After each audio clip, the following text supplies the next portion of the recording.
प्रसाद जी का प्रसिद्ध नाटक है चंद्रगुप्त, उसके बारे में पढ़ेंगे। और इस वीडियो के दौरान आप लोगों के साथ मैं इस नाटक के जो प्रमुख पात्र हैं और उनके जो विशेष संवाद है उस पर चर्चा करूंगी, और साथ ही साथ संक्षिप्त में इस नाटक की जो विषय वस्तु है वो भी आप लोगों को बताऊंगी। तो चलिए शुरू करते हैं। चंद्रगुप्त नाटक की रचना सन 1931 ईस्वी में हुई थी और इस नाटक में देश प्रेम की भावना और राष्ट्रीय एकता के साथ साथ प्रसाद जी ने भारत के अतीत गौरव का भी गुणगान किया है।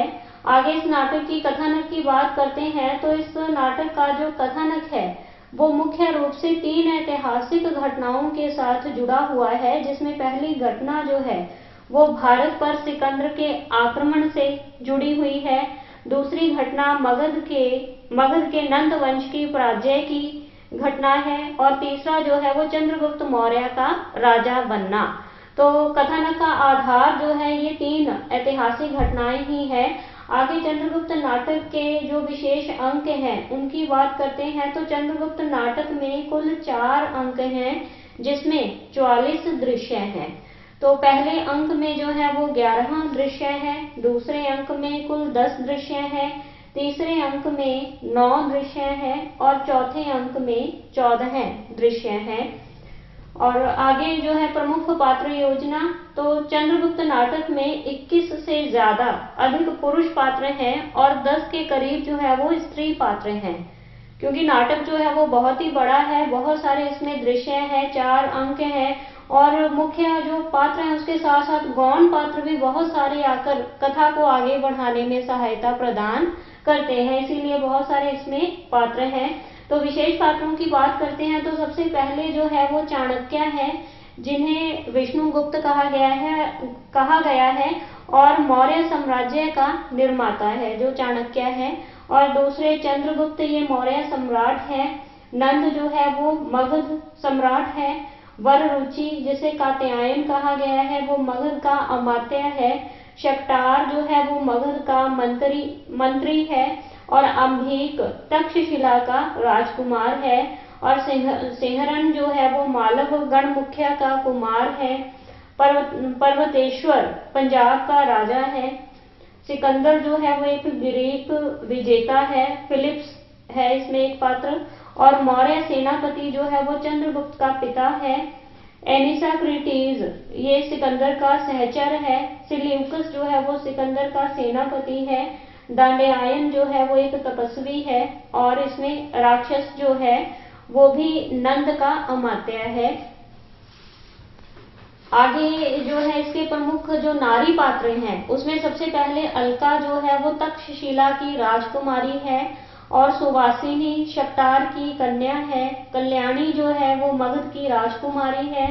कार्नेलिया सिल्यूकस की कन्या और मौर्य पत्नी जो है वो चंद्रगुप्त की माता है।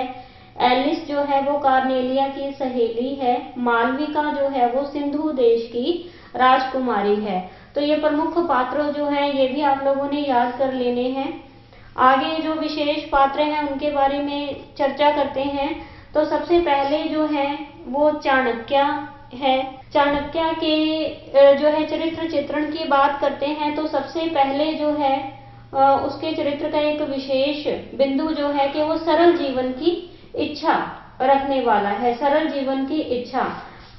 अब नाटक के आरंभ में ही चाणक्य से जब हमारा परिचय होता है तो वो तक्षशिला के ऐसे सनातन के रूप में होता है जो धन अभाव के कारण विश्वविद्यालय के भावी स्नातकों को 1 वर्ष अर्थशास्त्र पढ़ाकर गुरु दक्षिणा का ऋण चुका रहा है और विद्वता के ऐश्वर्य से मंडित है, बहुत ही बुद्धिमान है, परंतु साथ ही साथ क्या है वो बहुत ही सरल जीवन की इच्छा की कामना करता है। उससे जुड़ा हुआ एक संवाद है यहाँ पर कि मेरी भूमि मेरी वृत्ति वही मिल जाए, मैं शस्त्र व्यवसायी ना रहूंगा, मैं कृषक बनूंगा। ठीक है, तो यहाँ से पता चल रहा है कि आरंभ में वो एक सरल जीवन का अभिलाषी है। और दूसरा जो है उसके चरित्र की विशेषता जो है वो है निर्भीक स्पष्ट वक्ता। जो भी कहता है वो बड़े ही स्पष्टता के साथ कहता है। चाणक्य जो है यहाँ पर एक संवाद है जो तक्षशिला के राजकुमार अम्भिक से उसने कहे हैं आरंभ में।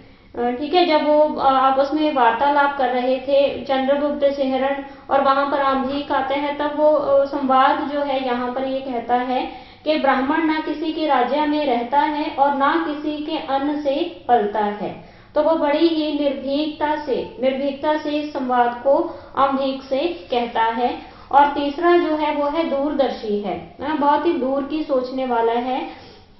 उस जो चाणक्य है उनकी जो दूरदर्शिता है उसके दर्शन जो है हमें नाटक के आरंभ में ही मिल जाते हैं, जब वह अपने शिष्य मंडली को विपत्ति से सावधान होने के लिए कहता है कि यहाँ पर संवाद है, आर्य जाति पतन के कगार पर खड़ी एक धक्के की राह देख रही है। इस तरह के ये संवाद कहते हुए वो सिंहरण और जो चंद्रगुप्त है उन्हें आने वाली विपत्तियों के प्रति सचेत कर रहा है।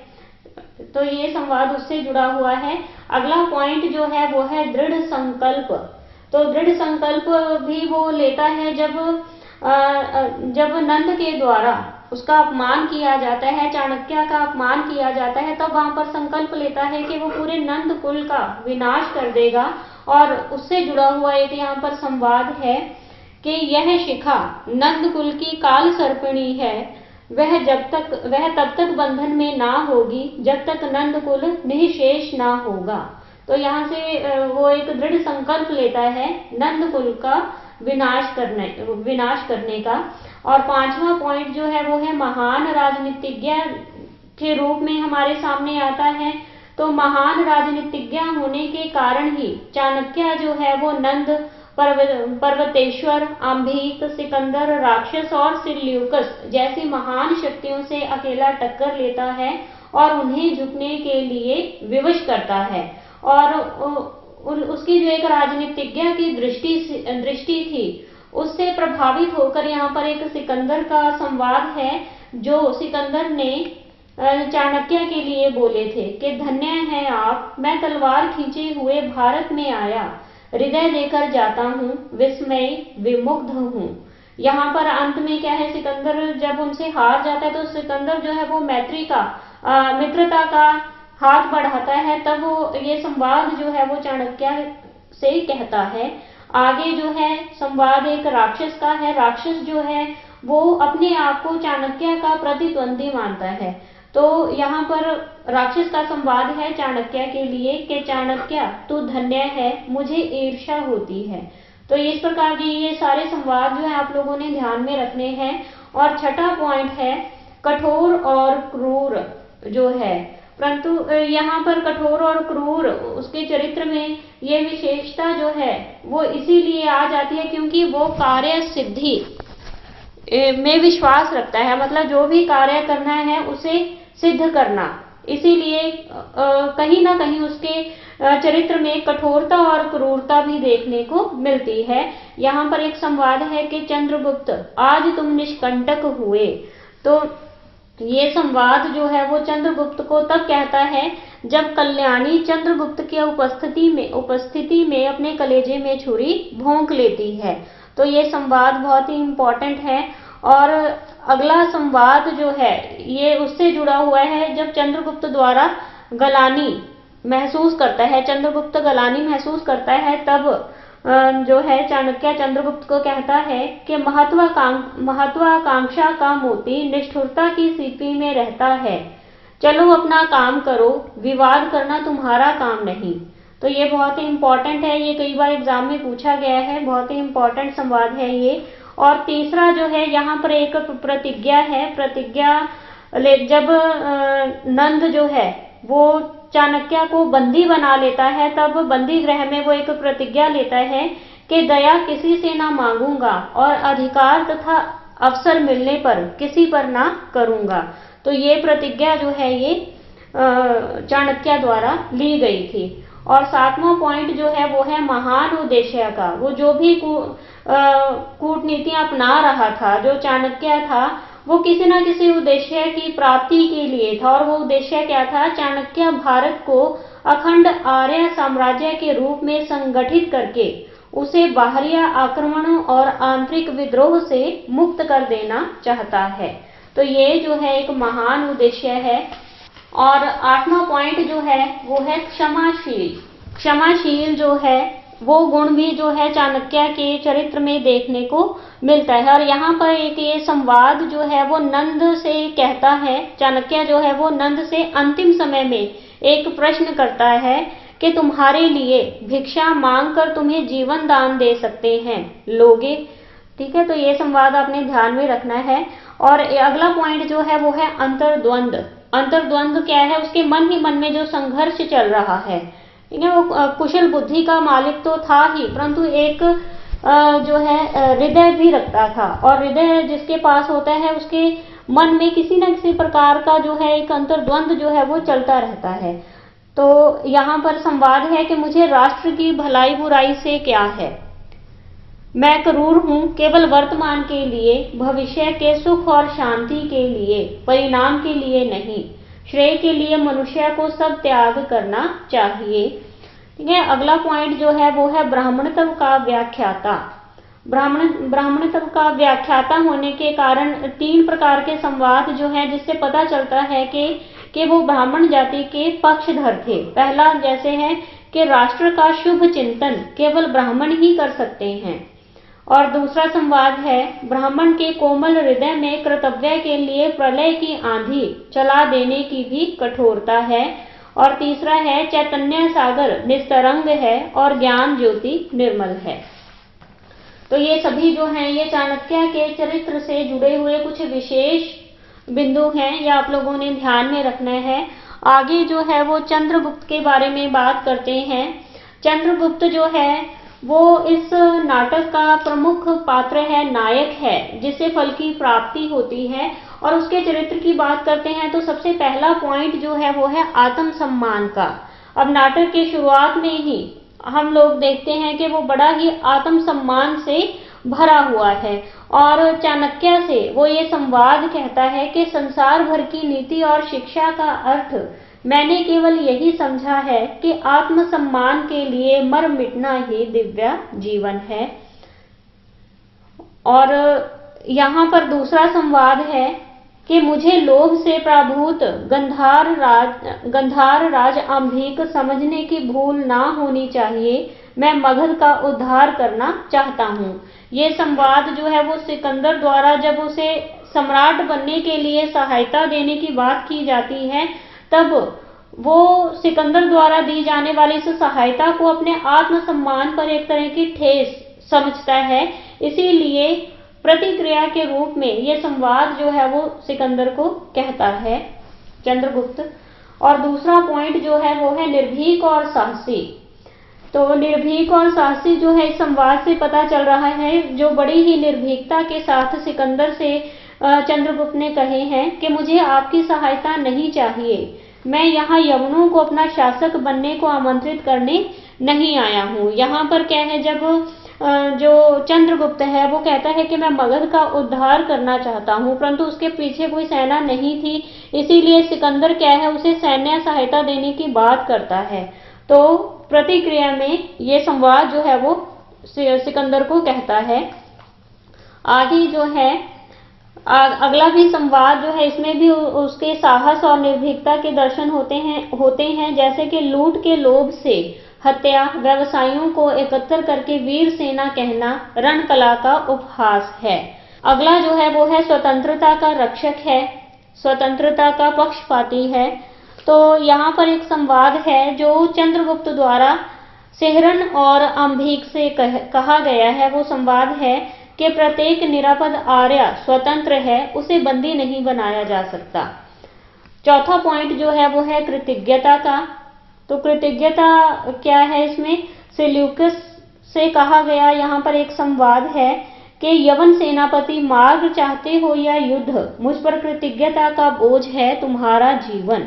तो यहाँ पर क्या है, सेल्यूकस से ये संवाद जो है चंद्रगुप्त कहता है, क्योंकि सेल्यूकस जो है उसने चंद्रगुप्त की जो है तपोवन में एक बार जान बचाई थी, इसीलिए वो अपने आप को क्या है सेल्यूकस का अपने ऊपर एक उपकार मानता है, इसीलिए सेल्यूकस को वो युद्ध में मारता भी नहीं है, उसे जाने देता है। अगला संवाद, जैसे भारतीय कृतघ्न नहीं होते, सेनापति मैं आपका अनुग्रहित हूँ। अगला पॉइंट जो है वो है विनम्रता।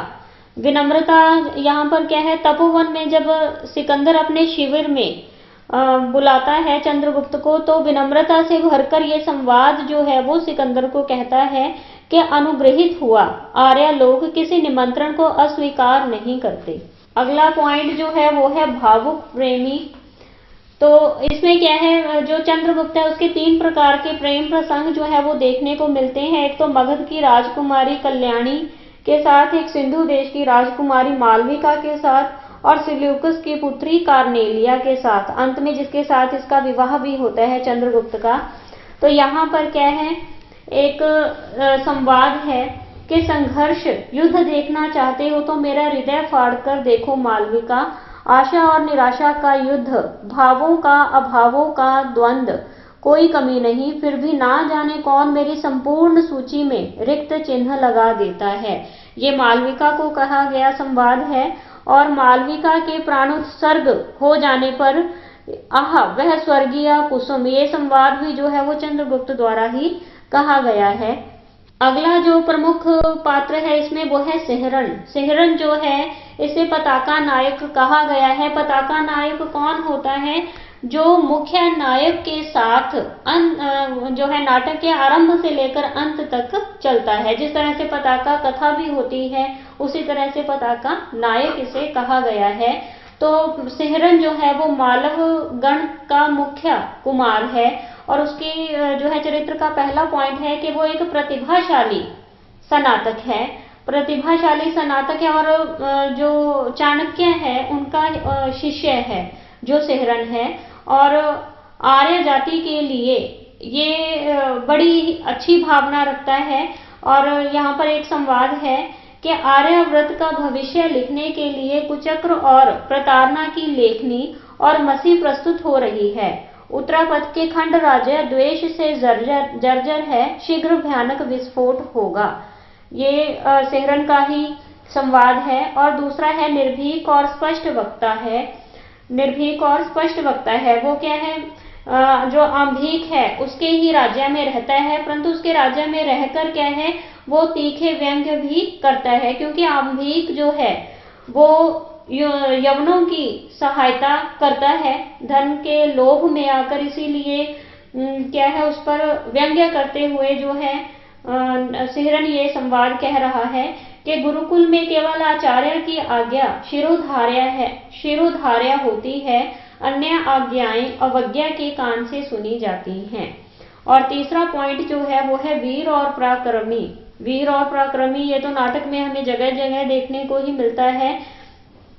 तो यहाँ पर एक संवाद जो है वो अलका से कहा गया है सिहरन के द्वारा कि मालव के ध्वंस पर ही आर्यों का यशो मंदिर ऊंचा खड़ा हो सकेगा। और अगला संवाद जो है, हाँ सम्राट, और समय चाहे मालव ना मिले पर प्राण देने का महोत्सव पर्व में नहीं छोड़ सकते। तो ये संवाद जो है वो चंद्रगुप्त से तब कहता है जब चंद्रगुप्त और सिल्यूकस में युद्ध होता है। उदारता जो है, उदारता किस रूप में देखी जा सकती है सिहरन के चरित्र में कि एक तो वो आंभीक को क्षमा कर देता है और मालव युद्ध में चंद्रगुप्त को सेनापति बनाता है। ये उसकी उदार मना का ही एक उदाहरण है। तो यहाँ पर एक संवाद है जो मालव युद्ध में सिकंदर को आहत देखकर सैनिकों को संबोधित करते हुए सिहरन ने कहे थे कि ठहरो मालव वीरों ठहरो, यह भी एक प्रतिशोध है। यह भारत के ऊपर एक ऋण था, पर्वतेश्वर के प्रति उदारता दिखाने का यह प्रत्युत्तर है। और पांचवा पॉइंट जो है वो एक प्रेमी के रूप में इस नाटक में चित्रित हुआ है जो अलका से प्रेम करता है। और अलका द्वारा हंसी में पर्वतेश्वर से विवाह की बात जब होती है तो उसके द्वारा यह संवाद बोला जाता है कि सुंदर निश्चल हृदय से हंसी करना भी अन्याय है। और एक आदर्श मित्र है इस नाटक में चंद्रगुप्त का, जो है वो अच्छा मित्र है। और सिल्यूकस चंद्रगुप्त युद्ध को देखकर चाणक्य से निवेदन करता है। यहाँ पर ये जो संवाद मैंने लिखा है तो संवाद क्या है कि आज के युद्ध में प्राणों को तुच्छ गिनकर वे भीम पराक्रम का परिचय दे रहे हैं। गुरुदेव, यदि कोई दुर्घटना हुई तो आज्ञा दीजिए, अब मैं अपने को नहीं रोक सकता। मतलब जहां पर भी चंद्रगुप्त पर किसी प्रकार की कोई कठिनाई आई है, विपत्ति आई है, वहां पर सिहरन ने जाकर उसकी मदद की है। और यहाँ पर भी वो चाणक्य से निवेदन कर रहा है चंद्रगुप्त की सहायता के लिए। आगे हम चंद्रगुप्त नाटक की कथा सार के जो प्रमुख बिंदु है उन पर चर्चा करेंगे। और जो 4 अंकों में विभाजित किया गया है ये नाटक, उसमें बहुत सारे दृश्य हैं। उन दृश्यों में कौन कौन सी घटनाएं घटित होती हैं वो आप लोगों को संक्षिप्त में बताऊंगी। सबसे पहला जो है प्रथम अंक, तो इस अंक में चंद्रगुप्त नाटक की कथा का आरंभ तक्षशिला के गुरुकुल चाणक्य और उनके शिष्य चंद्रगुप्त तथा मालव राजकुमार सिहरन की वार्तालाप से होता है। और इनकी चर्चा का विषय जो है वो पश्चिमोत्तर सीमा की राजनीति ये रहता है। और चर्चा के बीच में ही तक्षशिला के राजकुमार अंभीक तथा राजकुमारी अलका का प्रवेश होता है। अंभीक जो है वो एक लोभी प्रवृत्ति का इंसान है, इसीलिए धन प्राप्त करके वो पर्वतेश्वर के विरुद्ध यूनान के सम्राट सिकंदर से मिल जाता है और युद्ध में यूनानियों की मदद करता है। जो अंभीक है उसकी इसी प्रवृत्ति के कारण जो है वो विवाद उत्पन्न हो जाता है और संघर्ष का बीजारोपण होता है। आगे जो अलका है, अलका अंभीक की बहन है और सिहरन से प्रेम करती है। जो अलका है वो अंभीक का भी विरोध करती है कि उसने यूनानियों की मदद के लिए हाथ क्यों आगे बढ़ाया। अगला जो है चंद्रगुप्त, इस विवाद के बाद जो है वो चंद्रगुप्त और सिहरन को तक्षशिला छोड़नी पड़ती है और मगध की राजधानी कुसुमपुर विलासिता की क्रीड़ा भूमि बनी है।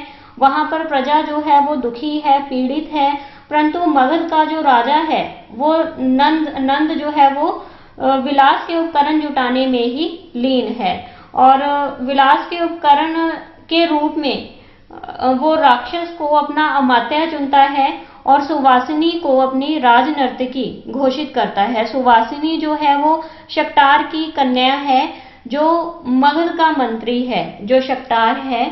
आगे जो है, आगे इसी अंक में क्या है, चाणक्य कुसुमपुर पहुंचता है तो उसे अपने पिता के निर्वासन दंड और शक्टार तथा उसके परिवार की दुर्गति का पता चलता है। और आगे जो है तक्षशिला से लौटे स्नातकों की परीक्षा के संदर्भ में चाणक्य राजसभा में उपस्थित होते हैं और वहीं पर जो वर रुचि है जिसे कात्यायन कहा गया है वो तक्षशिला से लौटे स्नातकों की परीक्षा लेने से मना कर देता है। और साथ ही यहाँ पर एक और घटना घटित होती है जब पर्वतेश्वर द्वारा जो नंद की पुत्री है कल्याणी उससे विवाह करने से मना कर दिया जाता है और ये कहकर के हम क्षत्रिय हैं और क्षूद्र की कन्या से विवाह नहीं कर सकते। तो इस प्रकार का जो भावना थी वो नंद को बड़ी ठेस पहुंचाती है और वो क्रोध से भर जाता है। और यहाँ पर साथ ही साथ जो चाणक्य है वो जो नंद है उसे जो है यवन आक्रमण की सूचना भी देता है और चाणक्य और चंद्रगुप्त जो हैं वो पर्वतेश्वर की सहायता की सलाह जो है वो भी नंद को देते हैं। साथ ही साथ जो कल्याणी है वो भी अपना एक विचार रखती है कि पर्वतेश्वर जो है जिस पर संकट आने वाला है, क्योंकि जो यूनानी है वो पर्वतेश्वर पर धावा बोलने वाले हैं, तो ऐसी विपत्ति में मैं पर्वतेश्वर की सहायता करूंगी जिससे प्रभावित होकर, मेरी वीरता से प्रभावित होकर जो है पर्वतेश्वर जो है वो मुझसे शादी कर लेगा। परंतु इन सभी प्रस्तावों को या जिस प्रकार की सलाहें नंद को दी जा रही थी वो मानने से इनकार कर देता है और जो चाणक्य है उसका अपमान करता है। आगे वही बौद्ध धर्म समर्थक राजा नंद के साथ विवाद बढ़ जाने के कारण चाणक्य को भरी सभा में अपमानित होना पड़ता है और चंद्रगुप्त भी वहां से चला जाता है। आगे सिहरन अलका की सहायता से सिंधु पर बने सेतु के मानचित्र को लेकर मालविका के साथ मालव चला जाता है और अलका गंधार में विद्रोह फैलाने के लिए निकल पड़ती है। चंद्रगुप्त की सहायता से चाणक्य मुक्त होते हैं और चंद्रगुप्त और चाणक्य जो है वो पर्वतेश्वर के पास जाकर सहायता मांगते हैं किस प्रकार की सहायता के मगध के विरुद्ध सैनिक सहायता की प्रार्थना करते हैं। वो आगे जो है वो दंडयायन के आश्रम में सिकंदर का चंद्रगुप्त से परिचय हुआ और यही चंद्रगुप्त को भारत का भावी सम्राट होने का आशीर्वाद मिला। और यहाँ पर आगे जो है अलका, चाणक्य, सिल्यूकस, ये सभी जो है वो भी वही तपोवन में मिलते हैं जहाँ पर दंडयायन होता है। और यहाँ पर एक घटना और घटित होती है, जो सिल्यूकस है वो चंद्रगुप्त की जान बचाता है, उसे सिंह के प्रहार से बचाता है जो सिल्यूकस है। इसके बाद दूसरा अंक शुरू हो जाता है। तो दूसरे अंक में क्या है, सिंधु तट पर वृक्ष के नीचे अकेली कार्नेलिया पर कामासक्त फिलिप्स ने बल प्रयोग करना चाहा और वहीं पर आकर चंद्रगुप्त जो है वो कार्नेलिया की मदद करता है। आगे सिकंदर के निमंत्रण पर चंद्रगुप्त उसके शिविर में रहता है और चंद्रगुप्त जो है यहाँ पर सिकंदर के निमंत्रण पर चंद्रगुप्त उसके शिविर में रहता है और यहाँ पर रहकर ही चंद्रगुप्त जो है वो मगध के उद्धार की बात करता है। और मगध के उद्धार की बात करने पर सिकंदर जो है आगे उसे सैन्य सहायता देने की बात करता है, जिससे क्रोधित होकर चंद्रगुप्त यहाँ पर उन्हें यवनों को लुटेरे और हत्या व्यवसायी कहते हैं, क्योंकि उसे लगा कि मेरे आत्मसम्मान पर ये ठेस कर रहा है। आगे जैसे झेलम के किनारे पर चाणक्य, चंद्रगुप्त, अलका, सेहरन, कल्याणी पुनः एकत्रित होते हैं और सिकंदर और पर्वतेश्वर के युद्ध में पर्वतेश्वर को बंदी बना लिया जाता है।